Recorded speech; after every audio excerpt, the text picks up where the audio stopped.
up, everybody? Sorry I'm a little late hopping on here.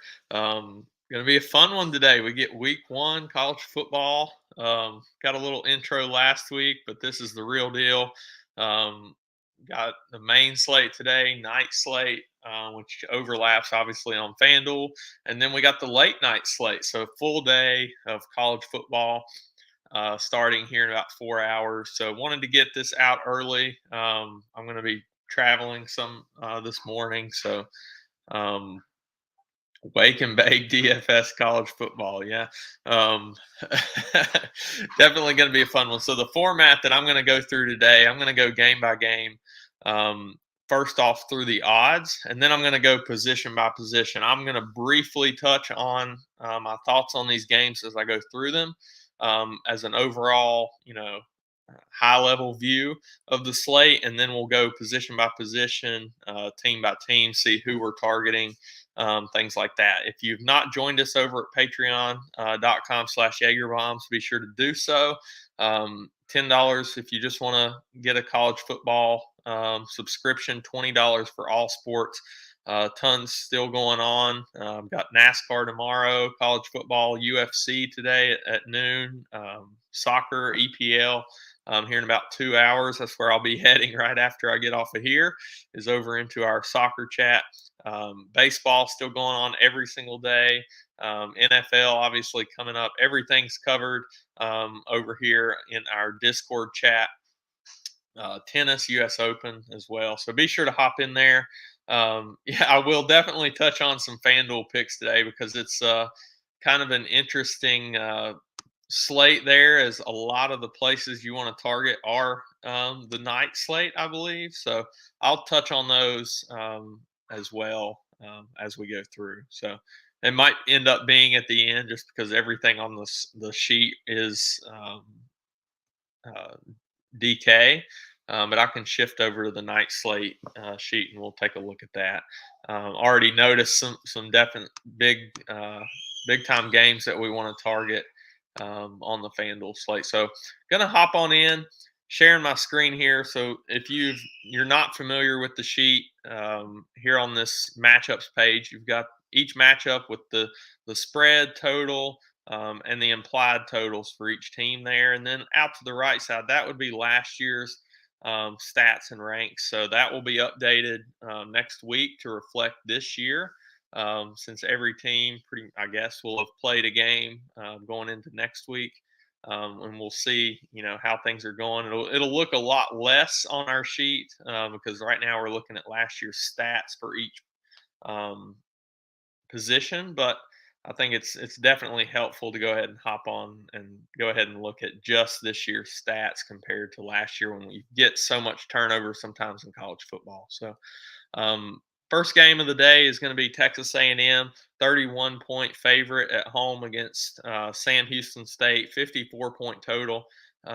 Texas A&M implied for 42.5. That's one of the higher on the slate, but this is not a game that I'm overly enthused about. There are a couple plays on the Texas A&M side, but definitely not a full stack situation that I'll be looking at. Rutgers and Boston College, one of the lower totals on the slate, 7.5-point favorite at home for Boston College, 48 total. I think that's the second lowest total on the slate. Yeah, second behind Arizona and San Diego State. So again, this is not one that I'm going to be loading up on by any means, but Boston College does have a couple plays in that passing game. Zay Flowers, we'll get to him. Probably my favorite play overall in this game, if I am going here. So NC State on the road, 12-point, 1.5-point total. I'm pretty excited about NC State this year. They're implied for almost 32 points on the road here. I think this is an interesting GPP stack with Leary and these receivers. So you can definitely go here. Still not a spot that's going to be heavily owned by any means. So you can definitely get some lower ownership in GPPs if you stack them up. Still not one of my favorites, though. This is probably one of the more interesting lines for me. Appalachian State, 2.5 point favorite against North Carolina, who opened the season last week. Didn't look horrible, but obviously had the cupcake opponent. 56.5 point total. Looks like this one is in Boone. So North Carolina traveling to App State. 2.5 point favorite, like I mentioned, for App State is a little interesting to me. But I think this should be a close game. You might get a little bit of back and forth here as well. So I think there are some plays on both sides that you can have interest in. It starts with the Appalachian State rushing attack for me. I think there's two guys we can play there. And then obviously on the North Carolina side, you got Josh Downs with their new quarterback. Still, he's the guy, obviously. I did see he is questionable, so we need to watch out for that. But all signs that I can see point to him playing. Um, Drake May, looked all right. These are, you'll notice any team that played last week, we do have their stats in here. Um, he did rush for 55 yards. That's nice to see. Adds to his floor and upside a little bit. 27 to 39, 294, and 5 touchdowns. Like I said, cupcake matchup. Uh, Not expecting him to do that all year, but you never know. And this is not super tough matchup. They're still implied for almost 4 touchdowns, even though they are dogs. And maybe, if they get behind and start throwing in even more, that passing attack could be in play. Um, Moving on to the next one, we've got Buffalo and Maryland. Now, this is one of my favorite spots of the day. Probably a lot of people's favorite spot of the day. 24-point favorite for Maryland, 65 total. They're implied for almost 45, second highest implied total on the slate currently. I don't know how you don't have interest in Maryland's passing attack. Tagovailoa in there again, coming back this year. He's got great receivers that he can throw to. We'll get to that. Definitely interested in that side. Michigan, the highest implied team total on the slate, 30.5 point favorites against Colorado State, 61 total. That rushing attack is one that I think you don't have to have any hesitation in playing at all. I think we can play both of those guys. We saw the split last year. We take out one and add a new one to the mix. We'll get to here in a bit. But I think you can definitely load up on both of those, even in GPPs, in the same lineup. I think is viable in this matchup here today. Something similar to what we did last year, early in the year. We saw that when Michigan was rolling over these teams, that they could definitely have two running backs get there. So I think that's another case of that today. UCLA implied for 40 here, 23.5 point favorites against Bowling Green, 56.5 total. Definitely interested in the UCLA side. Dorian Thompson-Robinson, one of the top probably upside quarterback plays on the slate, what he can do with his legs. Never loved him personally as a thrower, but could definitely get there. I have more interest in the rushing attack there that we'll get to. Zach Charbonnet, I think, is one of the top, if not the top, running back play on the slate today. Arkansas, 6-point favorite at home against Cincinnati, 53.5 total. This could be one of those closer games today between two decent schools, and I could potentially have interest in the Arkansas side with KJ Jefferson. Again, just what some of these quarterbacks can do with their legs, I think, just ups their interest. We'll get to that. I think that's an interesting spot for Arkansas, personally. Georgia and Oregon, 16-point favorite for Georgia coming off the national championship, 54 total. We know what this team does early in the year. Even against a good school like Oregon, they're still 16 around a lot. I had trouble targeting them all of last year until we got down into the playoffs and things. There are a couple pieces, they're going to put up points. I don't want to target anybody going against them on the Oregon side. just what this team provides and replenishes themselves with on the defensive end, year in year out. I'm not targeting Georgia on a slate this big. Um, with Oregon. Now, the Georgia side, I think Stetson Bennett being the highest priced quarterback, I think is a little overkill there. Not sure I'm going to get there at all, but there are a couple receivers and tight ends, Bowers, that we can get to get some exposure to this Georgia 35 team total. San Diego State and Arizona, almost a cross off for me. There are just a couple of spots, we'll talk about on the Arizona side at least. You're not going to get me to play Braxton Burmeister in the lowest total on the slate. I know what he's about watching him all of last year at Virginia Tech and how abysmal that guy is throwing the ball. So I can't believe they're 5.5-point favorites, but is what it is. I'm not spending more time on the lowest total on the slate. 30.5-point favorite, Oklahoma, 44 implied total against UTEP, 57.5 total in the game. Definitely have interest in the Oklahoma side. I think they could have a high-flying offense this year. Led by the transfer in Dylan Gabriel, one of the top quarterback, if not the top quarterback option for me on the slate today. Close with Talia for sure. So definitely have interest in Oklahoma. There are a couple run backs for UTEP that I think you could go with, but nothing I'm jumping to at all.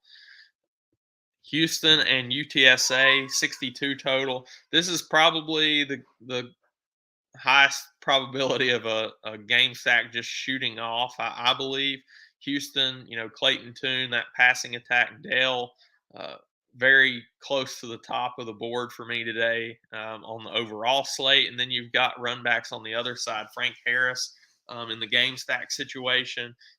He threw for tons of touchdowns last year, so I think you can go to him and run it back, or just pick one or two of his receivers and run it back with on the other side of Tune and Dale. Troy and Ole Miss. Ole Miss 21-point favorites, 39 implied team total for them. We know what they do on offense. Obviously, they have some turnover this year.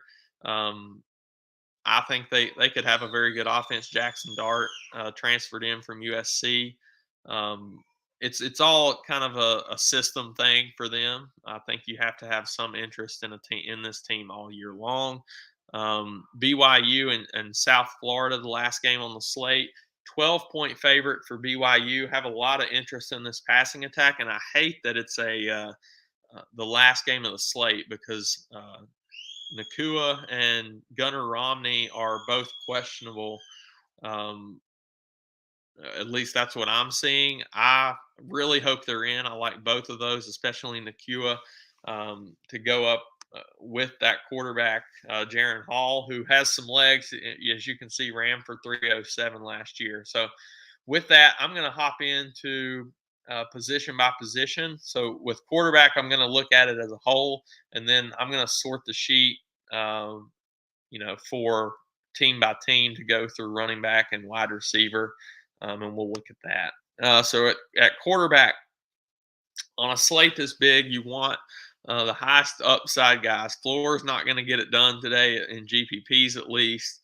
Dylan Gabriel for Oklahoma, I think they put up a big number on UTEP today. Tagovailoa, I mentioned him earlier, 8,700. I think they chucked the ball around against Buffalo. The highest total on the slate as far as the game, and they're the second highest team total. Love his receivers as well that we'll get to. So Tagovailoa is definitely in play for me today, one of the top options. Clayton Tune, mentioned liking Houston quite a bit here, and potentially the game stack with Frank Harris. So Clayton Tune is definitely in play for me today. Really like him and can stack him up with Dale, who we'll get to it. Other of the top four for me at quarterback against South Florida, just what he can do with his legs. 307 on the ground last year, 3 touchdowns. like his weapons that he has around him. So those would be the 4 core guys that I'm looking at to get my lineups. As you can see, if you're not familiar with the sheet, this light blue would be GPP options. I mentioned Dorian Thompson Robinson, what he can do with his legs, 609 in 11 games last year, 9 touchdowns, just has loads of upside. Potentially not even a guy that you have to pair with a receiver.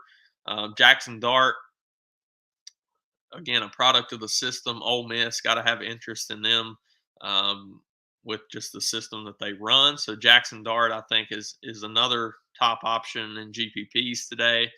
Could go a little lower owned, and you probably want to hop on this offense before people are fine going back to them. Some are scared. When we have this much turnover, especially at the quarterback position with what they lost this year, but I am perfectly fine hopping on him in GPPs today. That 3 in the mid tier there in the low 7Ks: Leary, KJ Jefferson, Frank Harris. I like Frank Harris probably the most. Devin Leary, I mentioned earlier for NC State, could have a very solid year.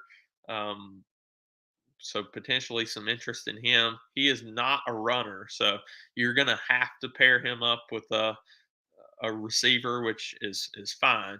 But as you can see, negative 73 rushing yards last year because of the sacks, which is different. I don't, if some of you all are new to college football, sacks don't count in the NFL against your yardage total. They do in college football. So you see somebody with negative rushing yards on the year, that just means they don't run, and all those are all sacks pretty much. KJ Jefferson does run.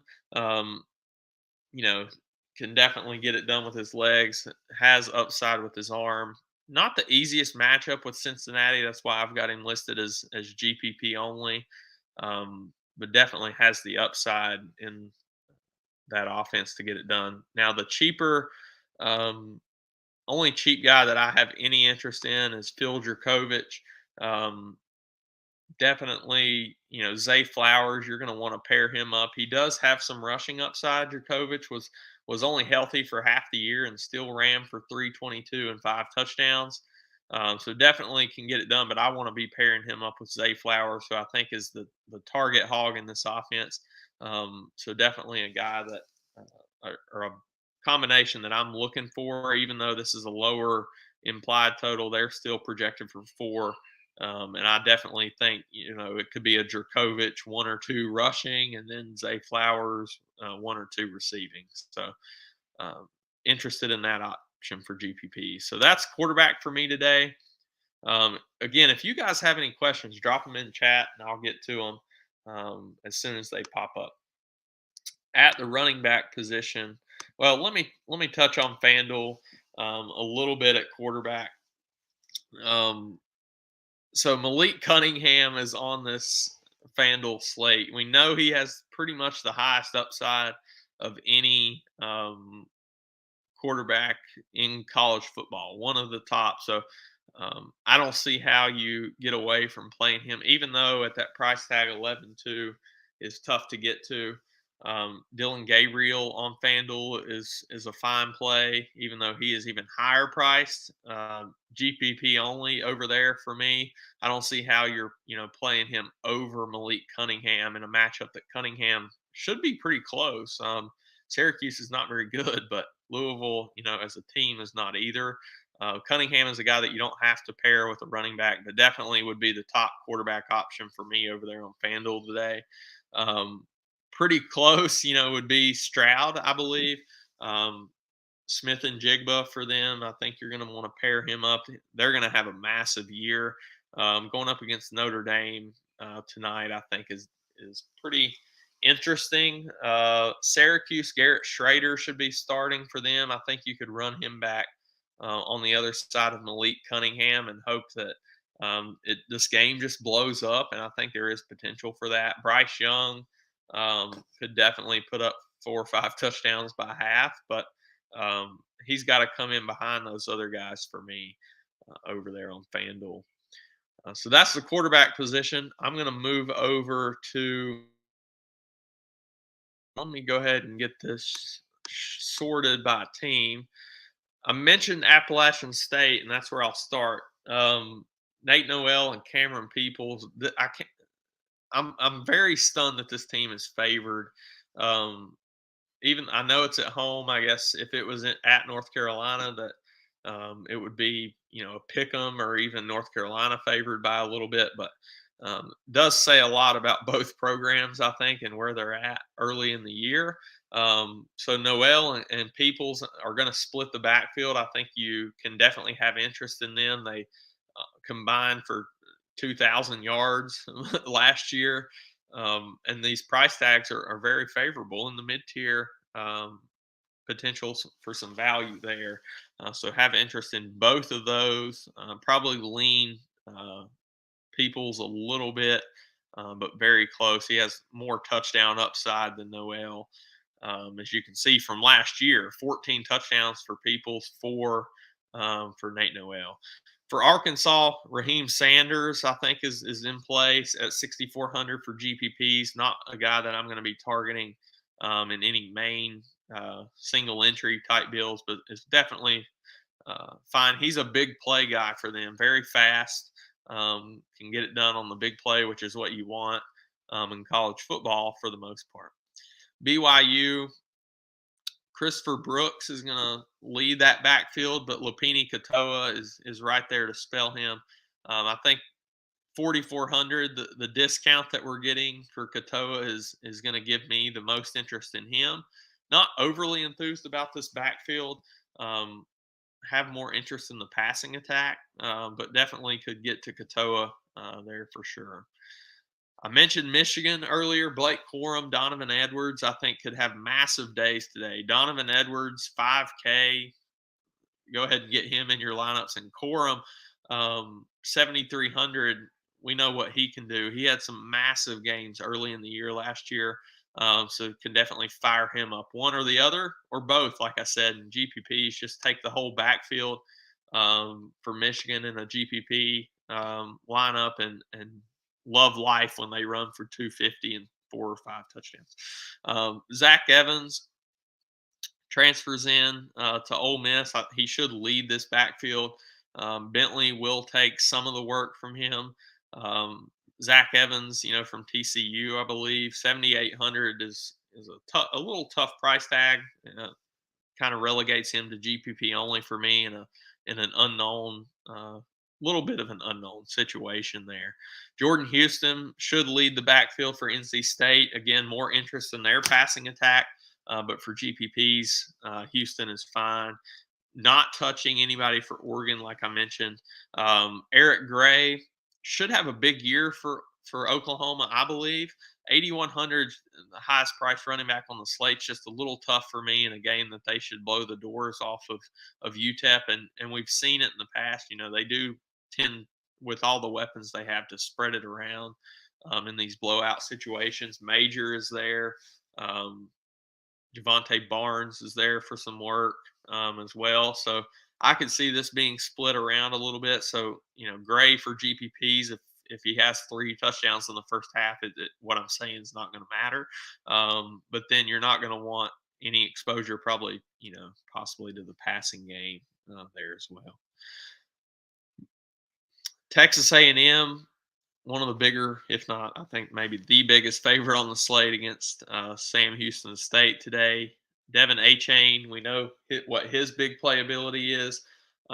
That's the reason that I have him as a core piece today. He's not my favorite running back. We'll get to him at the next stop, but he's definitely up there just because of the big playability that he has. 10.8. Doesn't have maybe the workload in the past. That should bump up a little bit this year, maybe not this week. We know, 7 yards per attempt, that's got to rank pretty high on the slate from last year. Let me just see where that ranks. Yeah, so Petaway, that's from this year. Elijah Green from this year. This year. Yeah, so A-Chain right there at the top from last year's stats on the slate in yards per attempt. I think we could see something similar this week where he gets between 10 and 15 carries, but he has 150. You see something like that from him if he breaks a couple big ones. Zach Charbonnet, I think, is the top running back option on the slate. 7,900 should have lead and tons of work in this backfield for UCLA. 26, I've got him at the projection right now. Implied total of 40 for Bowling Green. I mean, for UCLA against Bowling Green. So big interest in Zach Charbonnet today. Maryland, I think I want to take a shot if I'm going to this backfield on the cheaper of the options. Ramon Hemby would be that guy for me today at 4K. Still like the passing game a lot more. I'm not going to pay 6,500 for Colby McDonald by any means. Uh, North Carolina, now this backfield, I mentioned having interest in App State on the other side, and definitely have some interest at 3K on Amari and Hampton, who had a nice week last week for them. 14 carries, 101, and two touchdowns, I believe. And Mim Price, and they didn't price him up. So you got to think he earned more work. I'm not paying for DJ Jones at all in this matchup. I think Amari and Hampton and a couple of these young guys are eventually going to just take over if they've not already. I mean, 14 carries last week for him. I think he could take over this backfield. So 3K, he's probably one of the guys I'm going to have in quite a few lineups to open up things for me um, at the running back position today. Ronaldo Flores is the last guy I'll mention, 3,100, another Mim Price option, and he will split that backfield for UTEP. GPP only for me. I think you see a lot of split there today. Let's see here. Moving over, sort this back so Dobe doesn't get mad at me today. But switching over to wide receiver, let's sort this one. All right. Arizona, again, no interest really in the Appalachian State passing attack. That's just a team that spreads it around a ton. Arizona, only options in this game would be Jacob Cowing, who transferred over from UTEP. I'm going to actually switch him to a GPP only option. A lot of unknowns in this offense. And McMillan at 3,900, I think, is all right for GPPs, but this is the lowest total on the slate. I'm not going to go overboard with them at all. I think Cowing should be the lead guy in this offense. So any shots on a guy who should soak up the targets, I think, is fine. Even in this total, I think they throw it enough to for him to get there and potentially in GPPs, but not a guy that I'm just going to flock toward. Zay Flowers, I mentioned him earlier, 6,300. I think is a fair price for him. Compare him up or play him alone. Again, one of the lower totals on the slate, but this is the guy that should definitely lead this receiving core. We've seen it in years past. So have quite a bit of interest in Zay Flowers today. Mentioned BYU earlier, 6,500 for Gunnar Romney and 5,700 for Nakua. Have a lot of interest in both of them today, but I was seeing that they are questionable. So let's keep an eye on that. I hate that it's the last game of the day. It's going to be tough to have pivots there. Obviously, Keanu Neal, some of those guys are going to have to step up if either were out. I'm going to operate as if they are playing and can definitely pair them up with the quarterback there, one or both of them in GPPs. Dante Wright would be a run back on the Colorado State side. 3,100 is a little too cheap for him. We've seen him in this offense for a few years have some decent games, but again, just GPP, maybe a run back on the other side. Ronnie Bell, the only other interest besides the running backs for me on Michigan would be Ronnie Bell, who was hurt last year. As you can see, it's funny to look at the stats. He played one game and he had one catch for 76 yards, and then he got hurt and a touchdown, and then he was hurt. So, this is probably the main guy as far as receivers in this offense. Big playability, as you can see. Um, so some interest, maybe not, maybe more in the coming weeks than in this week. But would I be surprised if you're playing Bell? You're definitely not playing both running backs for Michigan. You can still play one, but not both for sure. Ole Miss, Jalen Robinson transfers in. I think he leads this receiving core this year. So can definitely pair him up with Jackson Dart. If you're playing Dart, I think you could have some interest also in Jonathan Mingo if you're full stacking that passing game. I don't love Mingo with some of the things around him today. But again, in GPPs, if you're going there, I think you can take a shot. Michael Trigg is another guy for Ole Miss, 4,600, a little more of a value play that you can go to. Again, quite a bit of turnover in this team this year, so not exactly sure what to expect, but we know the scheme that they're going to have, and we know they're probably going to chuck the ball around. So NC State, Devin Carter, Thayer Thomas, very close. Between the two for me. I lean Devin Carter, who is more the big play guy. Thayer Thomas is definitely more of the possession receiver. Both had similar touchdowns last year, but you can see Thomas had many more catches, 51 to 31 for Carter. Both of those are fine with Leary for GPPs. Not overly enthused about that. Marvin Mims for Oklahoma mentioned having interest in this passing attack. He should be the lead guy. I think for them, they're going to spread it out some. Theo Weiss is definitely in play as well, 6,100. But Marvin Mims would be the main guy for me. Dylan Gabriel to Mims, I think, is an interesting GPP target. We know Mims is the big play guy. We know Dylan Gabriel can chuck it around the field from what we saw at UCF. So quite a bit of interest in Mims today. Texas A&M, Anais Smith and Evan Stewart. Evan Stewart, I think, is true freshman, 4,800. Could get a little more of the work maybe if they showcase him today against Sam Houston State. Anais Smith, GPP only. He could be the guy that gets the touchdowns over A-Chain at the running back position. So I think, for this team. So those two guys are interesting at the receiving core for Texas A&M today.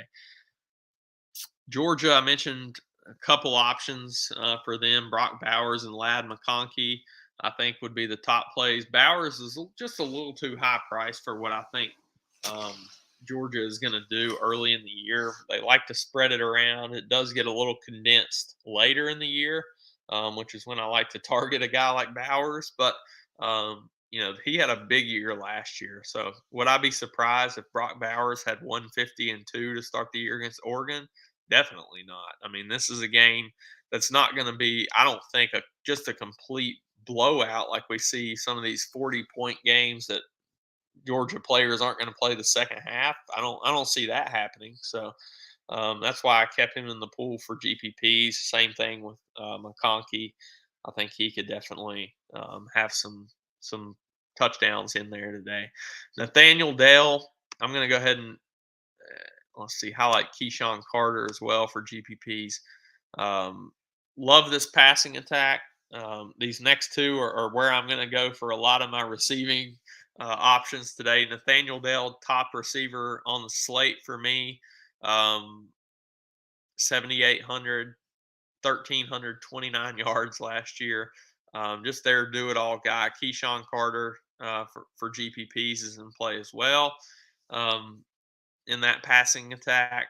Now Maryland is I think these guys are just way too underpriced. Raheem Jarrett, Dante Demas, in kind of the mid-range. Raheem Jarrett, probably my favorite. Demas, right there with him. I think you can easily play both of those with Tagovailoa.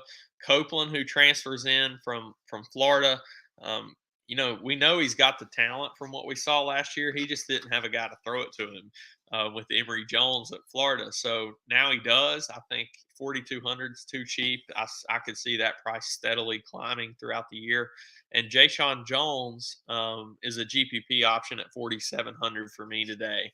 Um, I think he could have a very solid day. We saw him step in admirably for some of these guys last year when they were out. I think he could have a even bigger role this year overall. So definitely have interest in all of those guys in this passing attack. Josh Downs for North Carolina, he's going to be the guy for them this year. Everywhere 9 for 78 and 2 in their first game, and it just didn't even feel like he had that crazy of a day, and he still put up the 2 touchdowns.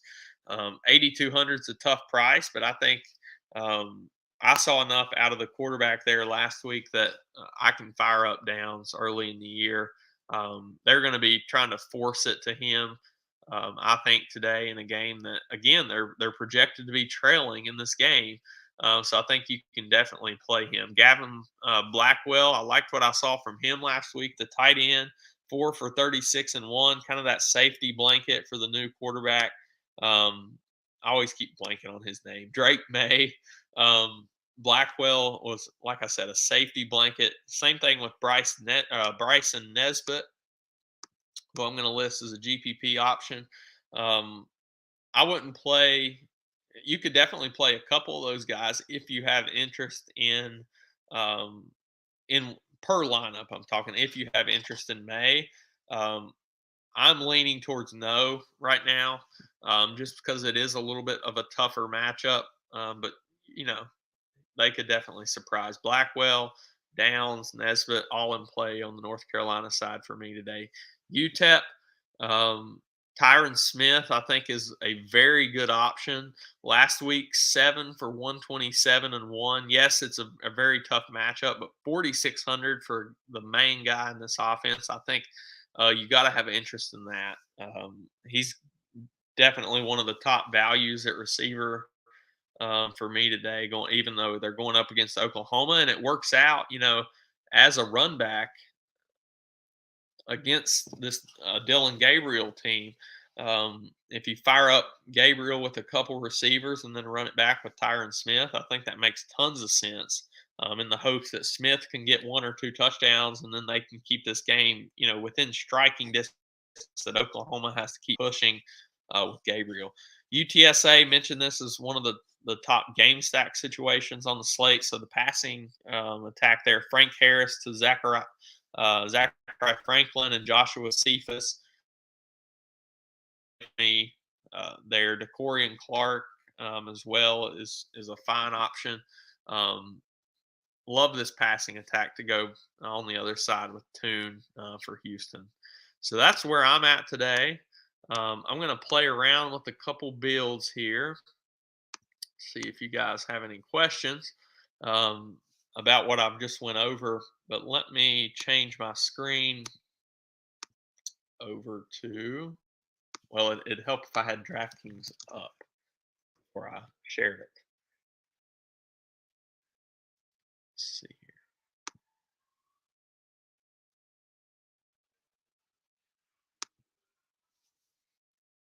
It's going to be a fun day.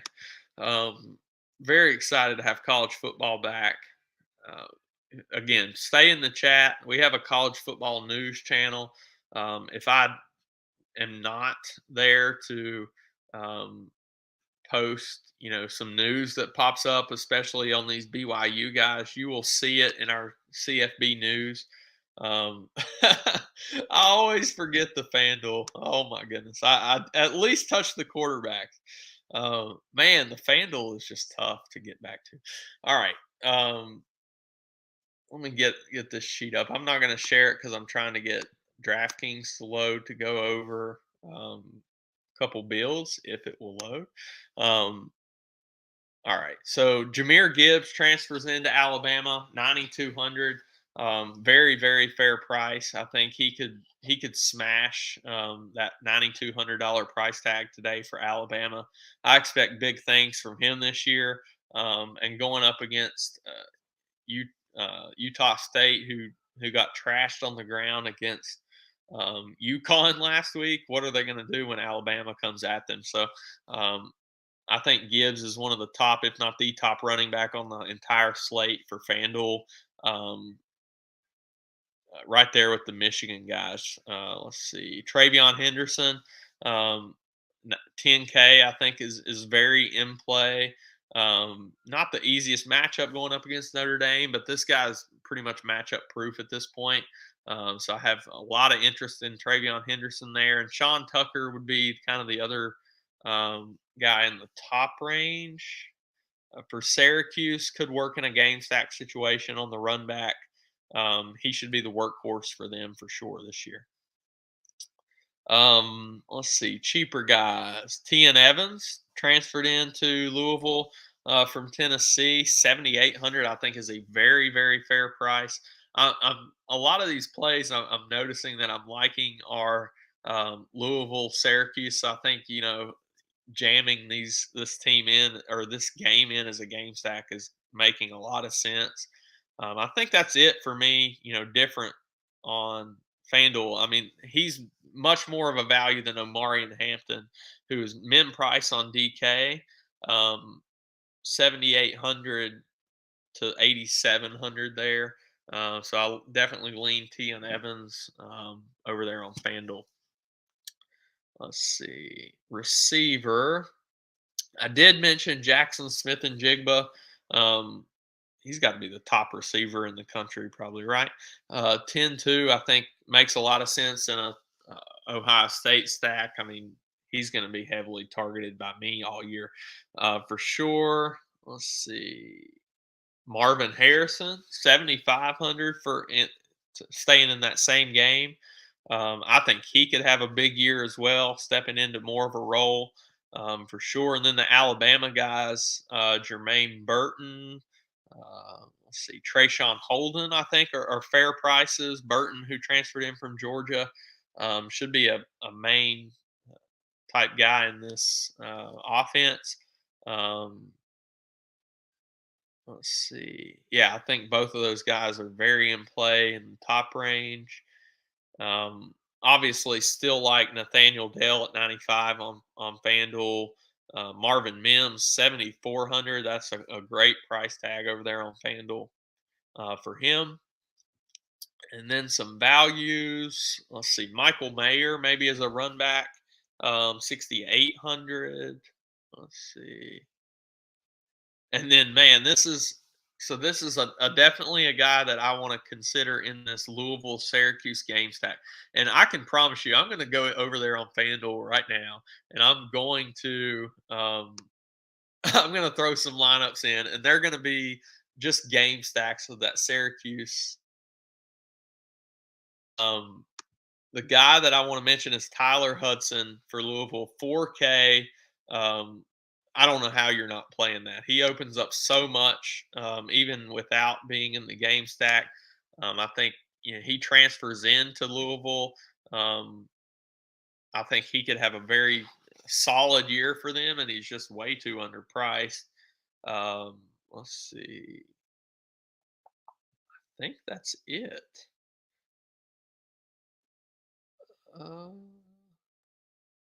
Tyron Smith is okay over there. He's 6,500. Let's see. Yeah, I think that's it for me. So as you can tell, I'm loving the game stack over there on FanDuel of Louisville and Syracuse. All right. Looks like DraftKings finally decided to load. So let me share my screen. And we'll play around with a couple builds here.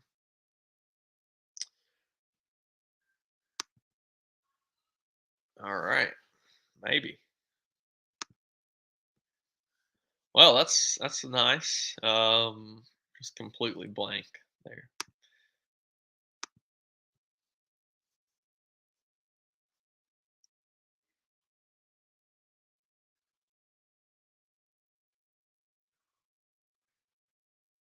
Maybe.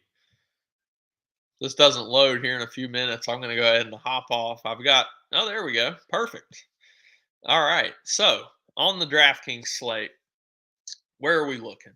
I mentioned loving Maryland, 8,700 for him for Tagovailoa, Demas and Raheem Jarrett. I like Raheem Jarrett for sure there.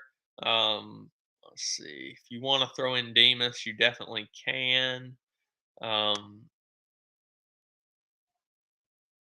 all right. So I don't love the other side is the only thing with that game. You can't really um, target, I don't think, the other side. Um, let's see. And I've not played around with any builds at all. So this is kind of where I'm at right now. What I'm hoping is that, we get this BYU passing game. Um, so let me just read this and see. I was seeing questionable on another site that I use for news, and if you're not on that site, it's College Fantasy Update. They have tons. I'll give them a shout out here. They have tons of news pops up. Follow them on Twitter for sure, but they have a very cheap subscription for the whole year that you can kind of get any news you want throughout the week. But let me just see what DraftKings has. Held out parts of camp, expected to be available to play. So looks like both him and Romney were held a little bit out of camp, but I do like that for them. So Jaron Hall and Nakua, I think are very in place. So then where do we want to go in the backfield? I like Zach Charbonnet. I mentioned him. You're going to easily start to see how the running back for North Carolina, Omarion Hampton, is going to fit on these teams as a salary saver. So there's a nice little spot to start there. 5,800 left for a couple spots. I think is more than doable. Let me take these out, and I'm going to show you what I'm talking about with these Michigan running backs. Doe loves me talking about Michigan, being the Ohio State fan. Corum, Donovan Edwards. You could have thrown Donovan Edwards in the flex on that other team and got into the high 6K range for your last spot at receiver. I think that would have made a ton of sense. I could see myself having something very similar. But you throw both of those in, and let's just say we throw in Omarion Hampton in the flex, we still got 7,200 for quite a bit of options with Demas there. You could throw another Michigan receiver. So that's where I'm looking at currently. If no more questions, I'm going to hop on off. I'll be in the Discord chat, shifting over to soccer here for the next little bit until we get to lock there, and then I'll be right back in college football around 10 o'clock for sure. So with a couple hours before lock. So join us over in our Discord. Thanks to everybody for joining in. Again, going to have this show at some point every Saturday. So very excited for that. We'll see you back next week. Good luck to everybody today in week 1.